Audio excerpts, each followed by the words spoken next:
Good morning everyone. সকাল সকাল গপুকে tata বলে বেরিয়ে পড়েছি, যাচ্ছি হচ্ছে মামার বাড়ি। আগের বাড়ি মামার বাড়ি গিয়ে থাকা হয়নি, এবারে কলেজ ছুটি আছে, তাই এখন গিয়ে আমি দুদিন থাকবো। ট্রেনটা বেশ ফাঁকাই ছিল। আর এই নদীটা তোমাদের আমি আগের বারেও দেখিয়েছিলাম। আগের বারে জল ছিল না, এবারে পুরো জলে ভর্তি হয়ে রয়েছে। নেমে পড়েছি স্টেশনে। আর এটা হচ্ছে মায়াপুর, ইস্কন মায়াপুর নয় কিন্তু, এটা আরামবাগ মায়াপুর।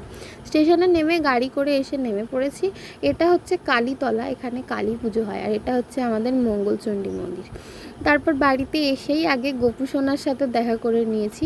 তারপর স্নান টান সেরে ফ্রেশ হয়ে নিয়ে লাঞ্চ করতে বসেছি। যখন তখন ঝমঝমিয়ে বৃষ্টি শুরু হয়েছে। আমাদের ওখানে তো বৃষ্টি হতেই ভুলে গেছে। আমি একটু ছাতা মাথায় দিয়ে জল ঘাঁটতে নেমেছি।